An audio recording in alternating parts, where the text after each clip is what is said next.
A hip hinge, for some reason that I'm not sure of, is a very challenging movement for people to learn. Whenever I first start to teach it to people, I think there's so many parts of the chain that are all need to work in sync that it's really easy to lose one part and it can all fall apart. So just for a demonstration to kind of kick things off, all a hip hinge is think of a deadlift, right? So if I was going to deadlift a weight, I'd push my butt back and drop down to here, drive myself up, and then back down. So all a hinge is, it's like, think of it as half a squat, right?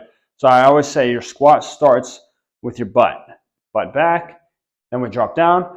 With a hinge, all we're doing is pushing our hips back and to the point where our knees need to bend to go any farther. And then we stop there. The reason for this is that in this position, we're loading our posterior chain here, right? This is the backside muscles. When we bend our knees, we're starting to use our quads. That's front side. So a hinge, more backside dominant. When we're learning this, I'll show you guys freestanding, and then I'll show you kind of the regressions that I usually use to coach someone who's having a hard time with it. Fingers are going to interlock. We're going to put them on our stomach. Pinch the shoulder blades back. What we're doing here is creating tension in that upper back that's just helping maintain the neutral spine position as we go through this movement. When you start to load it with weight, that's going to become important. So this is just kind of building that good habits in advance of that. Knees relaxed. If you watch the angle of my knees, I go through this, not much of it's going to change. You'll see my leg kind of leans back a little bit, but the actual angle here on the back side of my knee stays pretty much the same.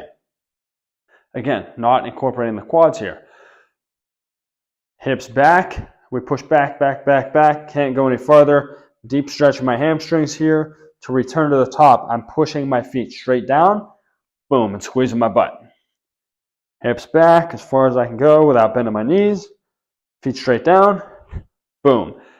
I'm going to tell you to push the ground away from you or push your feet straight down, because if I tell people to stand up, what they do is they just lean back. It looks the same, but when I push my feet straight down, I'm driving through with my glutes and hamstrings. If I pull up, if I think about just standing up, what's going to happen? I'm going to pull with my back.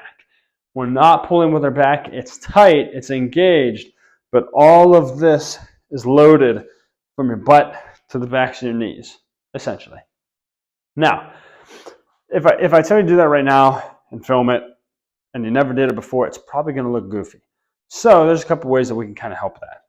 The first, all you need is a wall. What that wall does is that gives us a cue to reach for, right? So I would say you push your butt back as far as you can. That's what we're going to do here. So I'm going to stand, say, like 12 to 15 inches from the wall. For me, just find what works for you. Get in that position, right? Shoulders back, interlocking fingers. And I'm just going to push my butt back until I make contact with that wall. Now here, I'm a little too far away, actually. I'm going to back up some. Same thing. I'm standing up nice and tall. I'm pushing my butt back. Okay, there's the wall. Now here in this position, I have a nice stretch of my hamstrings. I feel my butt contacting the wall. What do? That's right. Feet straight down. Squeeze the butt. Push the ground away from you to come back up. I reach the butt back. Touch the wall. Boom. Squeeze. One more time. Reach back. Touch the wall. Feet straight down. Boom. That's one method I like to use. Some people learning this, they kind of get off balance and they get nervous. But with that wall there, if you fall back, you hit the wall. That saves you. We like having safety nets. The second way that I will sometimes coach this is with a bench. This one's a little bit more obscure, but it's still a really good way to teach it. So I'm going to stand in front of that bench in a position or in a spacing that if I lock my knees out, they make contact with the bench. My calves do. But if they're relaxed, they don't. Now from here, it's the same thing. I'm going to tell you, push your butt back, cover the top of the bench with your butt. We're reaching it back behind us. What we do, we push the ground away. Boom, we come through. So all that bench does, whenever you reach back with your butt, your calves are going to make contact then, okay? So it's kind of holding you in place. It's bracing you so your feet can't move. And it just gives you a little bit of a cue for your position.